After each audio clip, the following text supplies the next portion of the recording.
charms whenever I want you. All I have to do is dream.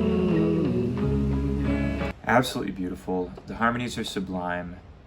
The presence of the vocalists is so intimate, and it allows the listener, especially in a TV setting, to settle and really connect with the music. There's not a lot of other distractions happening here. It's really just the Everly brothers, the microphone, and their singing. And that is a beautiful framing that really accentuates the best part of this performance.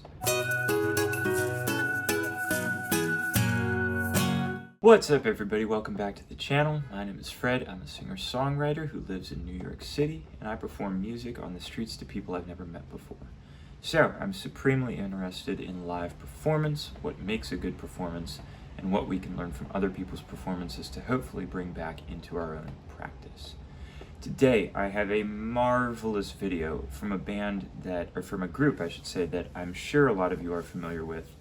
Maybe not, a lot of my contemporaries, but a crew that I think is really wonderful and that I'm extremely excited to dive into a performance of theirs today. And that's the Everly Brothers. Beautiful folk country duo from the late 50s, early 60s that had an outsized influence on many of the artists that we've already covered in this channel to date.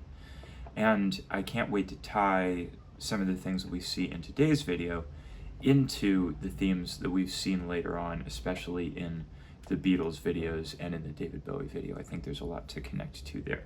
So, with that being said, let's dive into the video. All I Have to Do Is Dream by the Everly Brothers from 1960.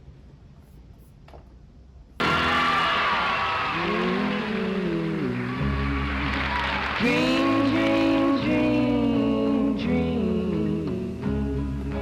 Dream, dream, dream when I want you. In my arms when I want you.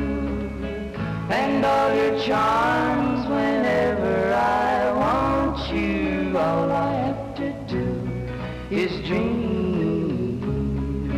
Dream, dream, dream when I feel blue in the night and I need you to hold me tight whenever I want you. All I have to do is dream. Dream, dream, dream, dream. I can make you mine, taste your lips of wine, anytime, night or day. Only trouble is, gee whiz, I'm dreaming my life away. I need you so that I could die. I love you so.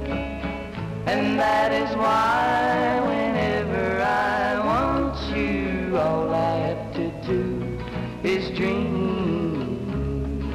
Dream, dream, dream, dream. I can make you mine, taste your lips of wine, anytime, night or day. Only trouble is, gee whiz, I'm dreaming my life away. I need you so that I could die. I love you so.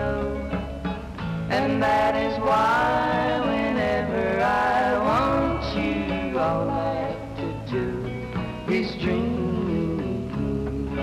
Dream, dream, dream, dream. Dream, dream, dream, dream. Dream, dream, dream, dream.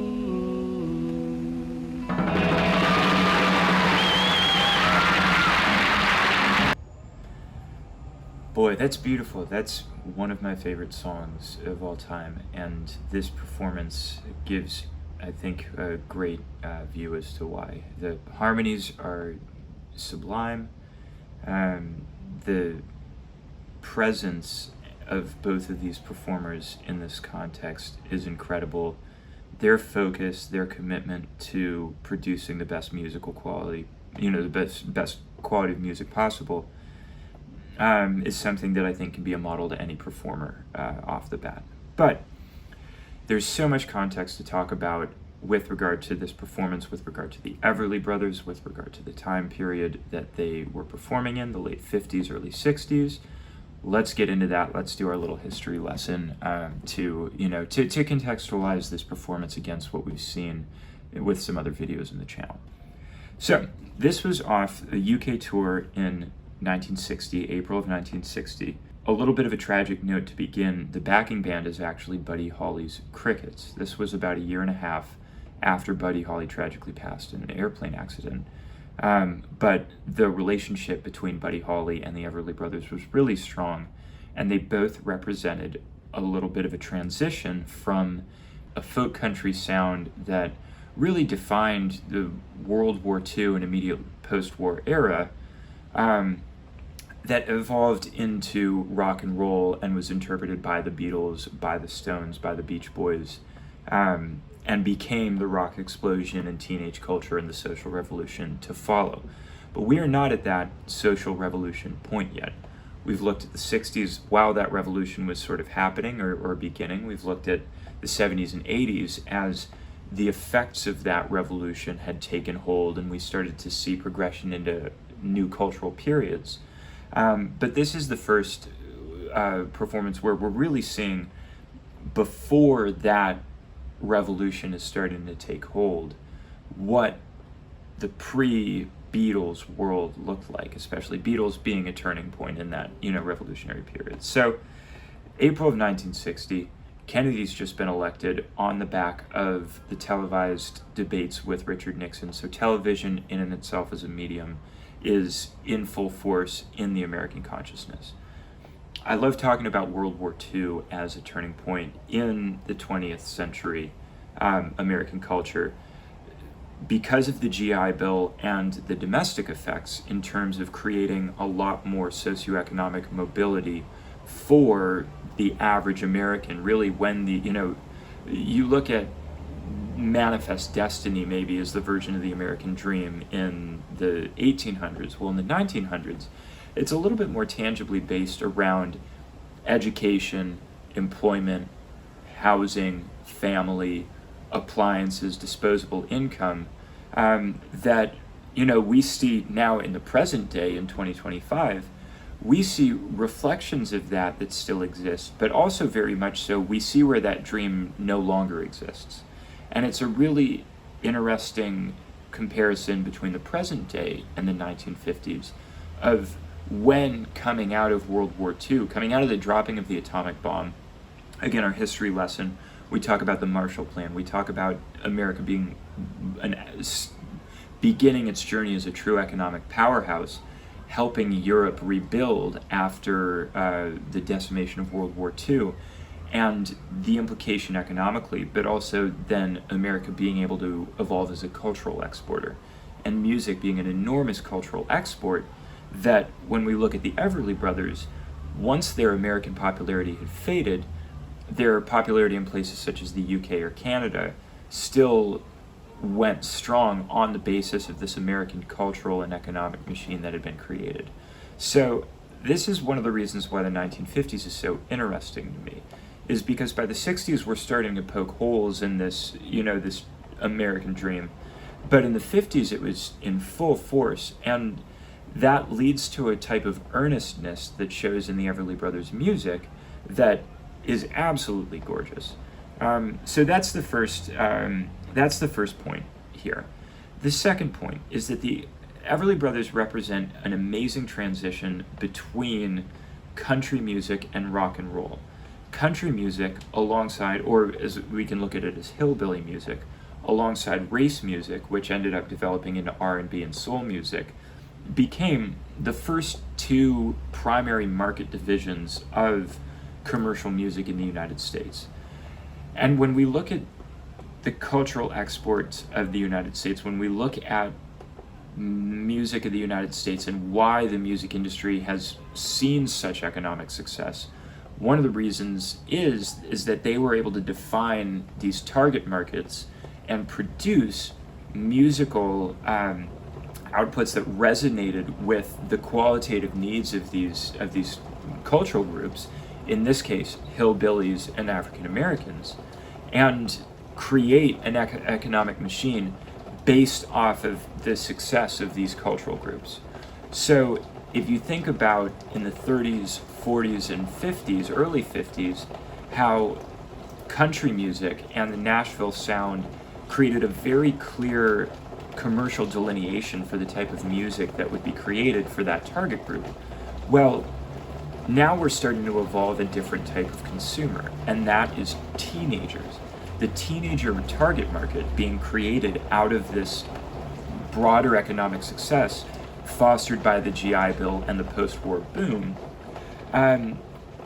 created this purchasing power for teenagers that allowed them to evolve into tastemakers, and basically necessitated a type of music that retained some of the authentic features of hillbilly and race music, but smoothed them out a little bit in the way that your average suburban teenager could connect with them. We absolutely see that with the Beach Boys, who I cannot wait to touch on in an upcoming video. But just across the board, this is the combination of the suits, the polished appearances, the very well-defined and beautiful harmonies that from their soul are built off of Appalachian folk and country music traditions of, from the Civil War on, coming from UK folk traditions even further back. And so you have America as this melting pot of cultures that started to create its own cultural output, and then you have the music industry that is building a machine that becomes extremely effective at commercializing that cultural output. And what it's starting to realize is with these teenagers, we can take what is successful from a authenticity perspective, from a cultural perspective in country music, and we see it in other places like Motown. We can polish it a little bit and turn it into a product that then has a wider market base. We can grow our industry, create larger returns, more economic success. So the Everly Brothers are a critical point in that transition between the very segmented market of country, and folk music, and then a more broader application of that music to a teenager market. We see ourselves at a point here in 1960 where the Beatles had not revolutionized studio performances yet. And so studio performances, whether it's Frank Sinatra, whether it's the Everly Brothers, what have you, are still recordings of live performances put down to tape. The evolution of studio techniques that the Beatles implemented were only starting to happen in the 50s with composers like Stockhausen, Karl-Heinz Stockhausen, John Cage, avant-garde musique concrète composers who were realizing the potential of the studio as an instrument of technology, as a musical instrument that complemented the recording process. That hasn't touched us at all yet. So what we have is the Everly Brothers, incredible performers who are able to map that performance onto tape in a way that then can be sold to this teenager audience. The grammar, the basic structure of their harmony is really interesting and super important in this context as well. Derived from country and folk harmonies, this became the DNA for the Beatles. With the Beach Boys, we talk about the Four Freshmen, but also the Everly Brothers are a great model. We talk about Simon and Garfunkel certainly as continuing the tradition of the duo, and then even on to Crosby, Stills and Nash, Crosby, Stills, Nash and Young, the Laurel Canyon sound.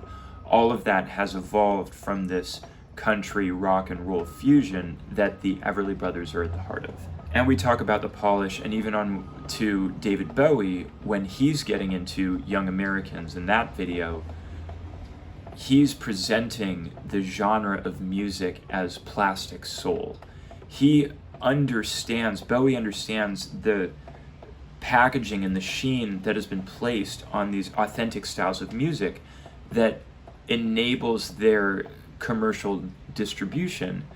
And he's pulling on a tension that is very quiet at this point in time. That tension between the commercial viability and the authenticity of the music has not been fully explored.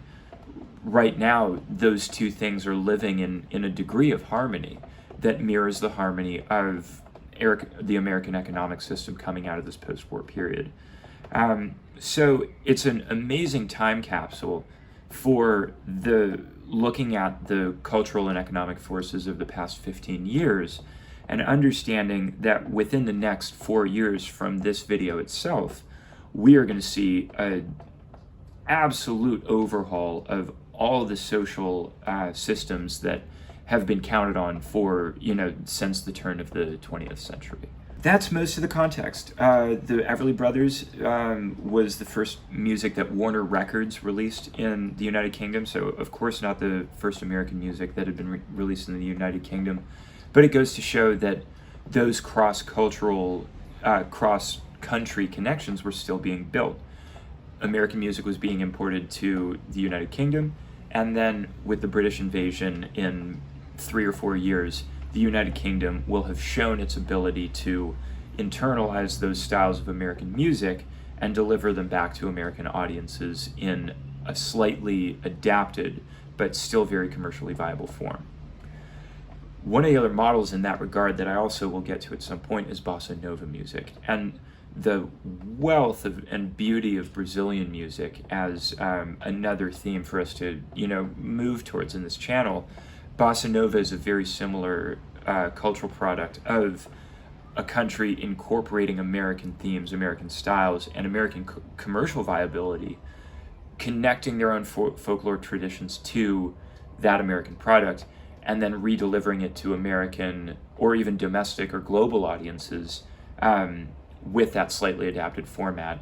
That has become a model for some of the most beautiful music ever created. So it's supremely interesting to notice the connection between the commercial viability of music and the cultural development that this globalization of music is creating.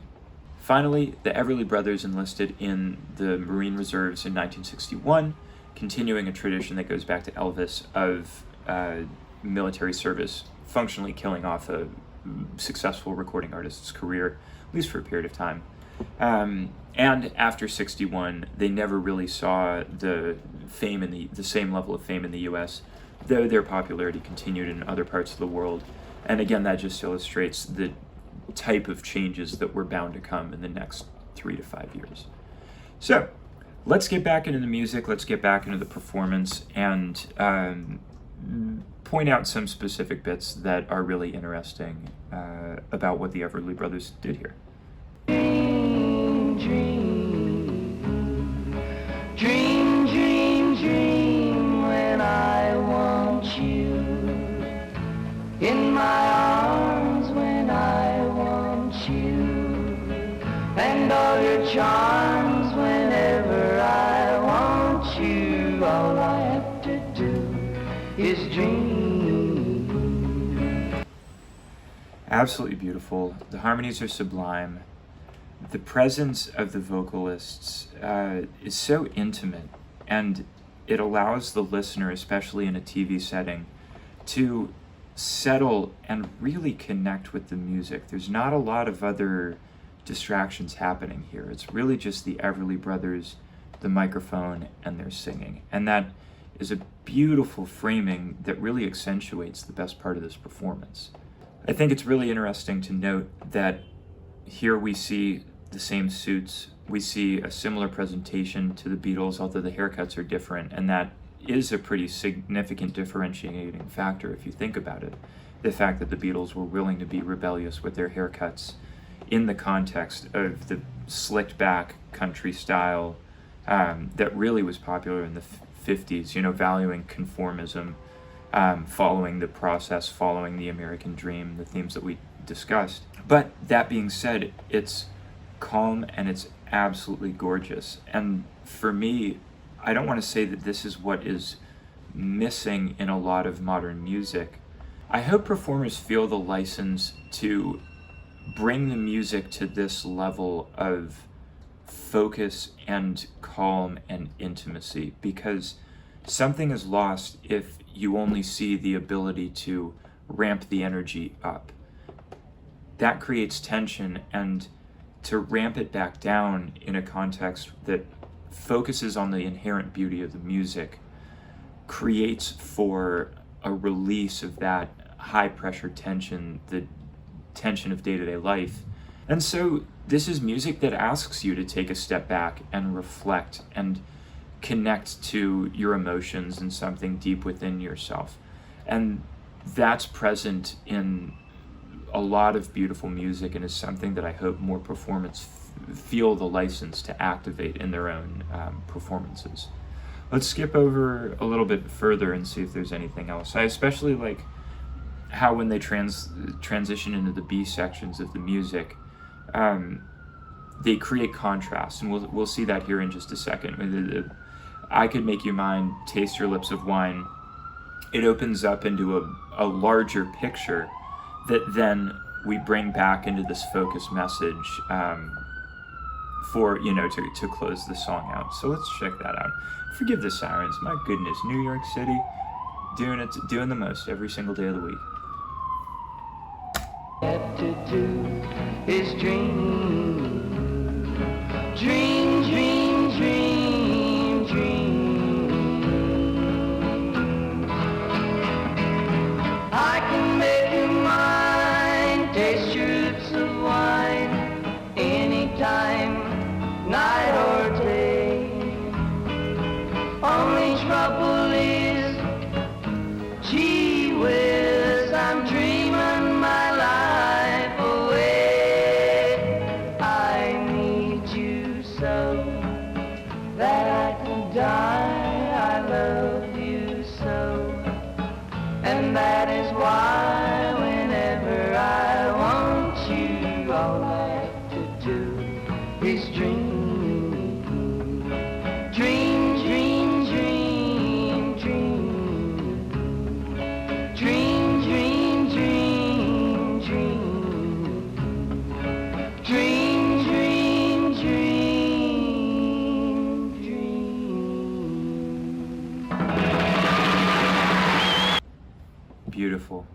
Beautiful harmonies. And it's just a lovely song start to finish. This song is an absolute pleasure to listen to, and as I pointed out with the Beatles stuff, it's one that my dad used to play for me, and it really evokes that kind of nostalgia for me of being a kid and the music that I was exposed to, towards the earlier part of my life. So, thank you so much for watching. I can't wait to see your comments. I absolutely love interacting with y'all in the comments section. Please like and subscribe to the channel if you, if you feel so inclined, and we'll be back at it again soon. Peace.